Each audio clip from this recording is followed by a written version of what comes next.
निर्देशांक क्या है?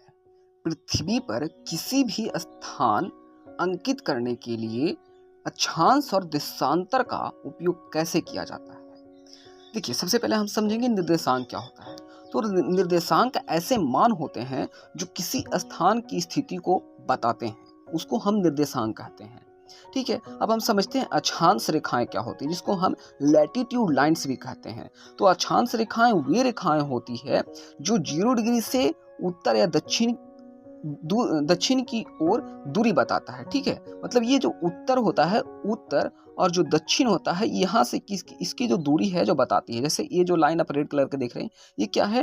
तो ये जो लाइन आप देख रहे हैं, ये क्या है? तो ये है अक्षांश रेखाएं, जो क्या होती है, उत्तर से लेकर दक्षिण की ओर होती है, 0 डिग्री से लेकर के 90 डिग्री तक। ठीक है, यानी भूमध्य रेखा के उत्तर में 0 से 90 डिग्री उत्तर अक्षांश और दक्षिण में 0 से 90 डिग्री दक्षिणी अक्षांश कहलाता है। मतलब दो भाग में बटा होता है, इसके बीच में, यहाँ से ऊपर जो हो गया उत्तरी अक्षांश हो गया, और इसके नीचे जो हो गया ये हो गया दक्षिणी अक्षांश। ठीक है, तो इस प्रकार से ये अक्षांश रेखाएं होती है। ठीक है, अब यहाँ देखिए, अब यहाँ है देशांतर रेखाएं। देशांतर रेखाएं क्या होती है? जिसको हम लॉन्गिट्यूड कहते हैं, मतलब लंबा। ठीक है, तो ये लंबा होते हैं। ठीक है, मतलब देशांतर रेखाएं जो होती है लॉन्गिट्यूड लाइन कहलाता है।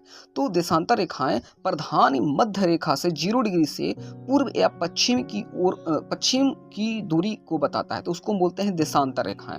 मतलब ये पूरब से लेकर के पश्चिम की ओर ये जो है रेखाएं बताती है, दूरी को बताता है। ठीक है, ये प्रधान मध्याह्न रेखा से ये होता है जो दूर होता है। ठीक है, यानी जो इस तरफ जो है एक पूर्व हो गया, इस तरफ जो है पश्चिम हो गया।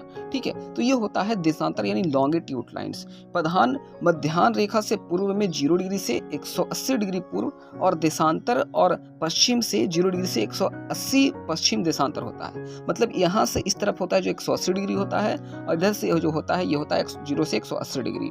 ठीक है, इधर पूर्व हो गया और इधर पश्चिम हो गया, तो ये पूर्व देशांतर और ये पश्चिम देशांतर रेखाएं होती है।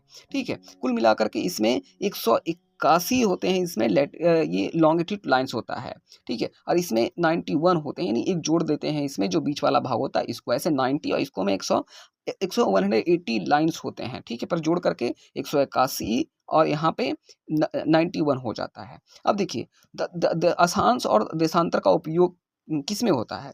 तो अक्षांश और देशांतर रेखाओं के जाल यानी ग्रिड की सहायता से पृथ्वी पर किसी भी स्थान की सही स्थिति का हम पता लगाते हैं। ठीक है, तो ये जो लैटिट्यूड और लॉन्गिट्यूड है, इसी से हम किसी भी लोकेशन का हम एग्जैक्ट लोकेशन को पता कर पाते हैं, जो आप लोकेशन में ढूंढ पाते हैं। ठीक है, इसका उपयोग कैसे करते हैं? तो सबसे पहले अक्षांश उत्तर या दक्षिण रेखा देखा जाता है, फिर देशांतर यानी पूर्व या पश्चिम दिशा देखा